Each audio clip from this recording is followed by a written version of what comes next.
Hi guys, welcome to RootStem, and in this video we're going to talk about a lot of the Codex FAQs, some of the Psychic Awakening FAQs, and the changes to points and power rating.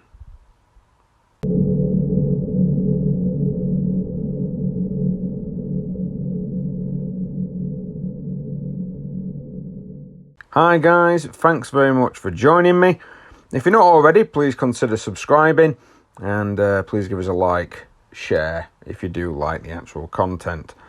I'm Fran, you've probably already heard from me quite a few times before, and you may have heard my voice on many different battle reports that I do, and of course different painting tutorials, a lot of sort of speed painting tutorials, and looking at things like this. So today I'm mainly going to be looking at a lot of the Codex ones and a lot of Psychic Awakening changes. I'll be honest with you, there's not a lot. Some of it is mainly clarifications. I kind of did one on the changes to the narrative game. Match play game. Wishful thinking. And I had a look at the changes that were made to see who gets the first turn, and of course what happens right at the end of the game in the last turn. So on how player 2 can actually get quite a lot of points if they really think about it.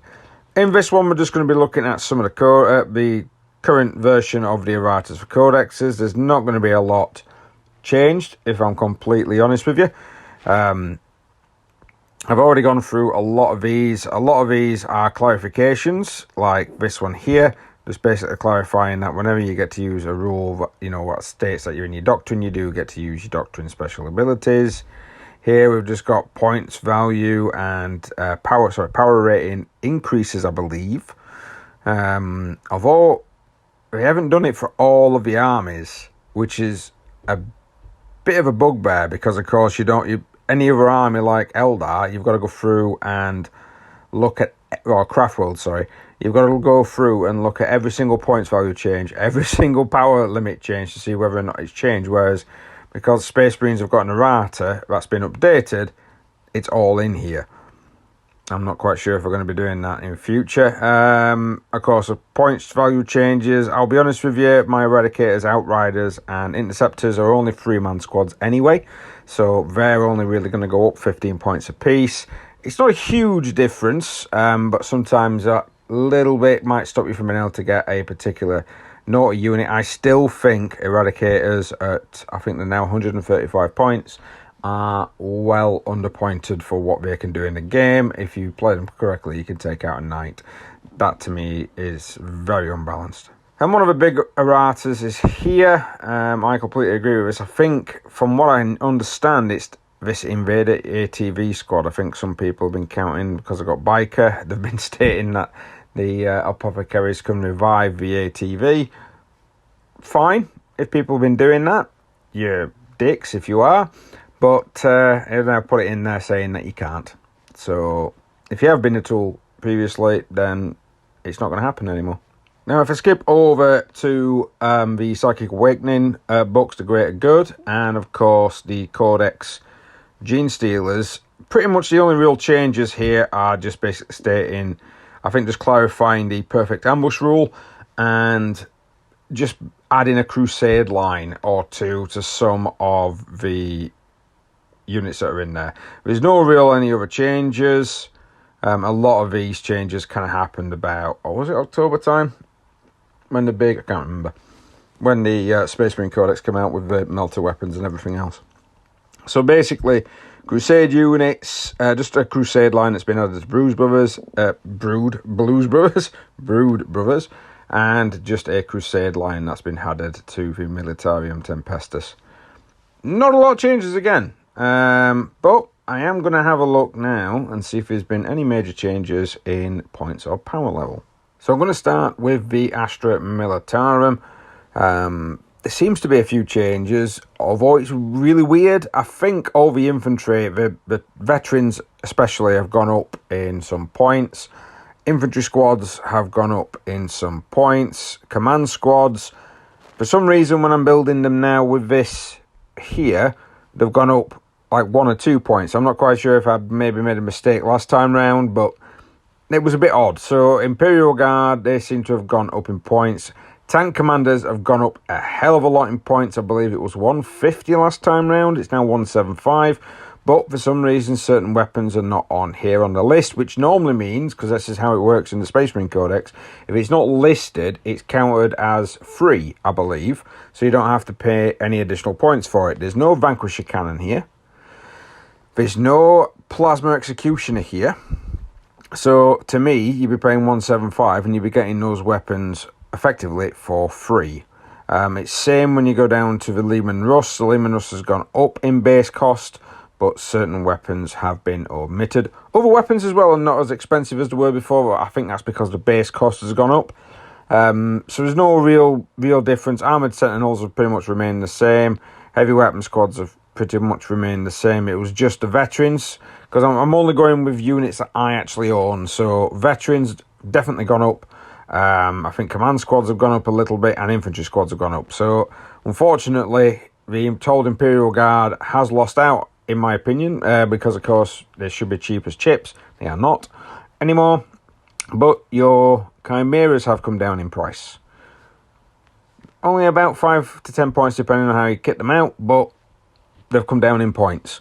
So they're probably trying to I mean, with the changes we already saw in the last errata that I put out, then it's probably changed it to try and make people more tank heavy. I don't know, but bit of a loose situation for the Astra Militarum there. So Genestealer cult points costs. Your characters have kind of remained the same, but you've got a slight increase in point cost for Neophyte hybrids. Not hybrids, sorry, apologies. For Acolyte hybrids, they've gone up. Brood Brother infantry squads, they've gone up a little bit. Adherents have gone up a hell of a lot of points. They have gone up a ridiculous amount of points. Pure Strain Genestealers are staying the same at 17. I know I shouldn't really go back, but Adherents are now really expensive. I run a squad of 9, 1 heavy improvised weapon, 4 power hammers, and 4 power picks. It's now coming in at like 310 points. It used to be about 288, but now it's coming in at it's very expensive. Very expensive for a unit of Adherents. You can actually get, going back, you can get 2 units of Eradicators for that. 2 full units of Eradicators for the cost that it is for Adherents. And they're toughness 5 with a 3 up armor save and 4 wounds. And yeah, and these, even though we've got 2 wounds, are very squishy. Very squishy compared to a lot of some similar units. Don't get me wrong, the other unit can't deep strike, but it doesn't really matter, because if you deep strike these next to that unit, you'll just get shot up with stratagems, and there's no point. Absolutely no point whatsoever. The Sentinels and the Leman Russ tanks, they've all kind of stayed the same as what happened with the Astra Militarum, the Imperial Guard. Of course, the Cult Chimera costs have come down, and the Goliath Rock Grinder costs have come down as well.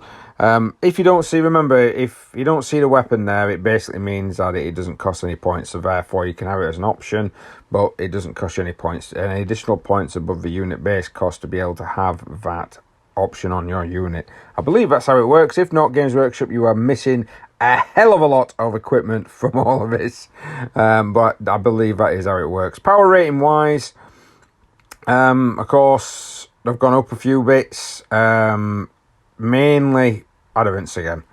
The others have kind of remained the same. It's just mainly the Adherents that have gone up. So I do apologise again if I missed units out that you guys use, but at the moment my bikes I've never used. My Atalan Jackals and my Ridge Runner is still unpainted. It shouldn't be.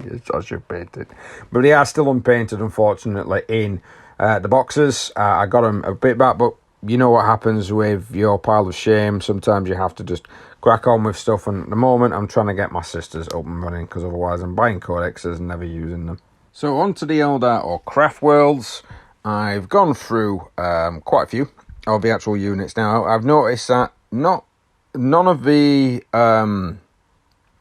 HQs have actually changed in points cost, but Dire Avenger squads have come down, Rangers have come down, Guardians have come down, so all of the basic troop choices for Eldar have decreased in points. None of the others have gone up, so that's always a good sign. Again, I'm always basing this on my army. I do actually have quite a lot of these, so I can actually look at a good range, as it were. Falcons have come down as well. Mine kind of came down 10 points across the board. The Wave Serpents are still expensive. Fire Prisms are still expensive. Not as expensive as some of the units you get for Genestealer Cult, but hey-ho.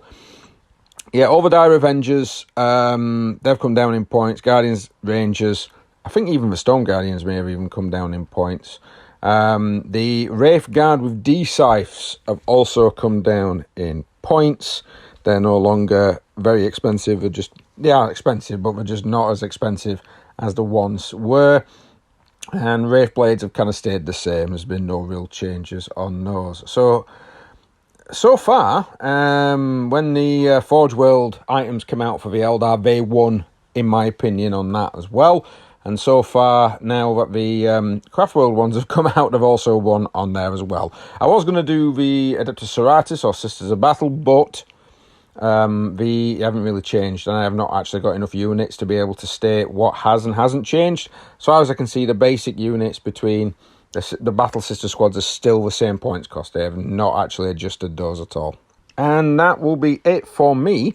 I'm not really going to be doing any sort of... I'm not going to be delving into the Chaos or anything of that nature because I haven't got any armies built for those. I do have some Inquisition, but I've basically not used it in this edition to the point where I actually don't know what the points cost would be or what the difference would be if I actually commented on it. I'd rather only comment on something that I'm aware of. I don't want to sit here and say, hey, Tau points have changed, when I don't know if that's going to be a good thing or a bad thing. To me, the winner on that one, points-wise, is the Space Marines are still winning on points because they're just cheap as chips for what some of their units can do. Genestealer Cult has lost out big time, especially since not a lot of their units came down in price. I think an Imperial Guard tank army's probably got a benefit, but your infantry's gone up. Guard infantry should never go up. It should always be cheap as chips because it always dies very rapidly. I'm not sure if they're going to be basing some of these points costs on new units, but there we go. Eldar, again, winning on the points value there, although some of the elites for the Eldar and some of the heavy supports for the Eldar is still incredibly expensive.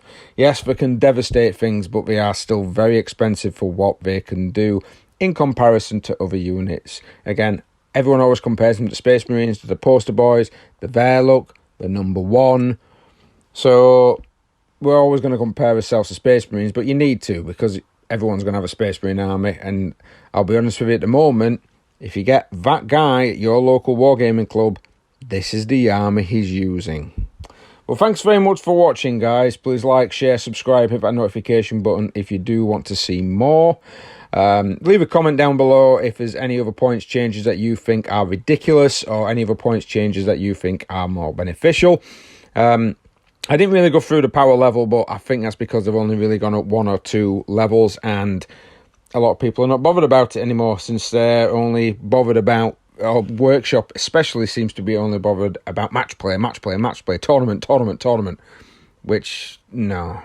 I'll get on to that later. I've got a rant building regarding the meta and the post they put out regarding the meta, but that's to come. I'm always on the champion side of someone that just wants to have a good game. But thanks very much for watching, guys.